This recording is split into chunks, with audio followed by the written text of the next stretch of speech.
Assalamualaikum warahmatullahi wabarakatuh. Perkenalkan, nama saya Rita Agustian dari Universitas Islam Indragiri, Prodi Manajemen, mata kuliah Analisis Perilaku Karyawan. Baiklah, di sini saya akan membahas tentang motivasi kerja. Baiklah, definisi motivasi kerja adalah menurut Robbins 2007, motivasi adalah kesediaan untuk mengeluarkan tingkat upaya yang tinggi untuk tujuan organisasi yang dikondisikan oleh kemampuan upaya itu dalam memenuhi beberapa kebutuhan individual. Selanjutnya, menurut Minardi 2007, motivasi kerja adalah suatu kekuatan potensial yang ada dalam diri seorang manusia yang dapat dikembangkan oleh kekuatan luar yang pada intinya berkisar sekitar imbalan moneter dan imbalan non-moneter yang dapat mempengaruhi hasil kinerjanya secara positif atau secara negatif. Selanjutnya adalah jenis-jenis motivasi kerja. Menurut hasil Ibuan 2005 menyatakan bahwa dari jenisnya, motivasi dapat dibedakan menjadi motivasi positif dan motivasi negatif. Yang pertama, motivasi kerja positif. Motivasi kerja positif adalah suatu dorongan yang diberikan oleh seorang karyawan untuk bekerja dengan baik, dengan maksud mendapatkan kompensasi untuk mencukupi kebutuhan hidupnya dan berpartisipasi penuh terhadap pekerjaan yang ditugaskan oleh perusahaan atau organisasinya. Ada beberapa macam bentuk pendekatan motivasi positif dalam rangka meningkatkan kinerja pegawai, yaitu yang pertama, penghargaan terhadap pekerjaan yang dilakukan. Seorang pemimpin memberikan pujian atas hasil kerja seorang karyawan. Jika pekerjaan tersebut memuaskan, maka akan menyenangkan seorang karyawan tersebut. Yang kedua adalah informasi. Pemberian informasi yang jelas akan sangat berguna untuk menghindari adanya berita-berita yang tidak benar, kesalahpahaman, atau perbedaan pendapat dalam menyelesaikan suatu pekerjaan. Baiklah, yang ketiga yaitu pemberian perhatian yang tulus kepada karyawan sebagai seorang individu. Para karyawan dapat merasakan apakah suatu perhatian diberikan secara tulus atau tidak. Hendaknya seorang pemimpin harus berhati-hati dalam memberikan perhatian supaya karyawan itu tetap semangat atau termotivasi dalam bekerja. Yang keempat, ada persaingan, yaitu pada umumnya setiap orang senang bersaing secara jujur. Oleh karena itu, pemberian hadiah untuk yang menang merupakan bentuk motivasi positif dalam motivasi kerja. Dan yang kelima, ada partisipasi.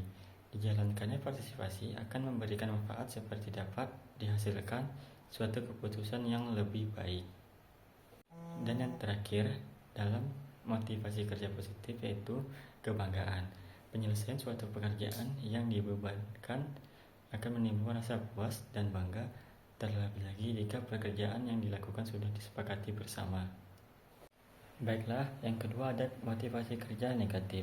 Motivasi kerja negatif dilakukan dalam rangka menghindarkan kesalahan-kesalahan yang terjadi pada masa kerja. Selain itu, motivasi kerja negatif juga berguna agar karyawan tidak melalaikan kewajiban-kewajiban yang telah dibebankan.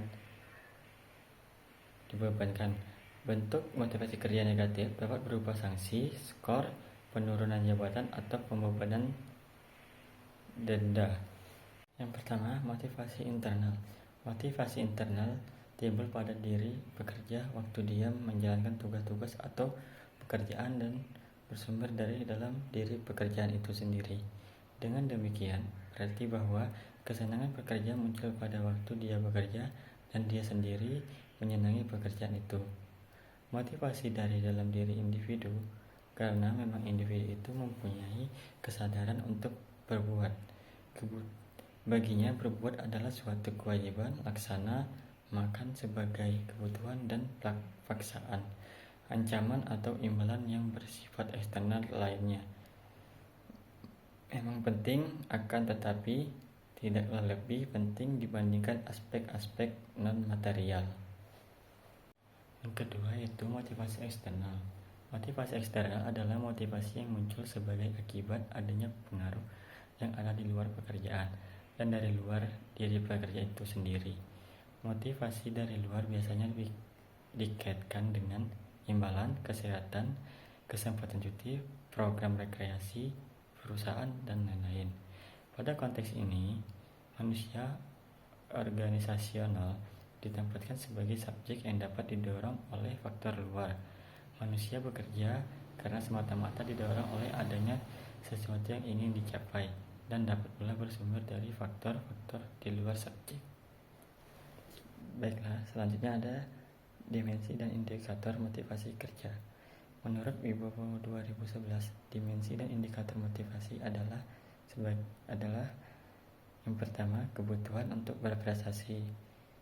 Ada 6, yaitu target kerja, kualitas kerja, tanggung jawab, dan resiko. Yang kedua, kebutuhan memperluas pergaulan, yaitu ada 2. Yang pertama, komunikasi, yang kedua, persahabatan. Terus yang terakhir, kebutuhan untuk menguasai suatu pekerjaan, yaitu ada 3. Yang pertama, pemimpin, duta perusahaan, dan keteladanan. Baiklah, selanjutnya kepuasan kerja. Definisi kepuasan kerja menurut Sutarto Wijono 2010, kepuasan adalah suatu perasaan yang menyenangkan yang merupakan hasil dari persepsi individu dalam rangka menyelesaikan tugas atau memenuhi kebutuhannya untuk memperoleh nilai-nilai kerja yang penting bagi dirinya. Sedangkan menurut Handoko 2000 menggambarkan bahwa kepuasan kerja adalah suatu keadaan emosional sebagai refleksi dari perasaan dan berhubungan erat dengan sikap karyawan sendiri. Situasi kerja, kerjasama antara pemimpin dan dengan karyawan.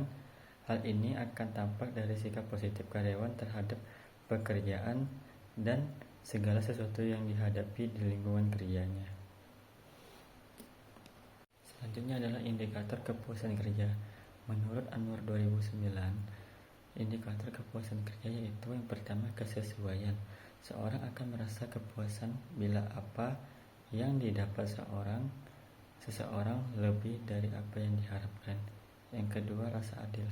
Kepuasan seseorang didapat bagaimana seseorang merasakan adanya suatu keadilan atas situasi tertentu dan dengan cara membandingkan dirinya dengan orang lain. Yang ketiga, hilangnya perasaan tidak puas merupakan faktor-faktor yang menjadi penyebab dari ketidakpuasan seseorang. Adapun faktor itu meliputi gaji, teman kerja, kondisi kerja, kebijakan perusahaan, dan keamanan kerja. Yang keempat, satisfier merupakan faktor-faktor yang menjadi sumber dari kepuasan seseorang meliputi pekerjaan itu sendiri, prestasi kerja, kesempatan untuk maju dalam pekerjaan, pengakuan terhadap prestasi dan tanggung jawab. Selanjutnya adalah faktor-faktor kepuasan kerja. Menurut Gisel dan Brown dalam ASAT tahun 2000 mengemukakan 5 faktor yang menimbulkan kepuasan kerja, yaitu yang pertama, kedudukan atau posisi. Dalam arti kedudukan yang lebih tinggi tidak selalu memberikan kepuasan yang lebih tinggi pula. Menurut mereka, perubahan tingkat pekerjaanlah yang mempengaruhi kepuasan kerja. Yang kedua, pangkat. Dalam arti kenaikan pangkat atau golongan dapat merubah perilaku dan perasaan seseorang terhadap pekerjaannya. Yang ketiga yaitu umur. Dalam arti semakin lanjut usia pegawai, maka tingkat kepuasan kerja biasanya semakin tinggi. Yang keempat, jaminan finansial dan jaminan sosial, di mana masalah finansial dan jaminan sosial pada umumnya berpengaruh terhadap kepuasan kerja. Yang kelima, mutu pengawasan. Kepuasan pegawai dapat ditingkatkan melalui perhatian dan hubungan baik antara pemimpin kepada bawahan, sehingga pegawai merasa dirinya merupakan bagian penting dari organisasi kerja. Selanjutnya, menurut Burt dalam ASAT tahun 2000 mengungkapkan faktor-faktor yang dapat menimbulkan kepuasan kerja, yaitu faktor hubungan antar pegawai, mencakup hubungan antar manajer dan dengan pegawai, faktor fisik dan kondisi kerja, hubungan sosial di antara pegawai, sugesti dari teman sekerjaan, emosi dan situasi kerja. Yang kedua, faktor individual, faktor yang berhubungan dengan sikap orang terhadap pekerjaannya, umur orang sewaktu bekerja, dan jenis kelamin. Yang ketiga, faktor luar, yakni faktor yang berhubungan dengan keadaan keluarga dan pegawai, rekreasi, dan pendidikan atau training grade. Baiklah, sekian dari saya akhiri dengan wassalamualaikum warahmatullahi wabarakatuh.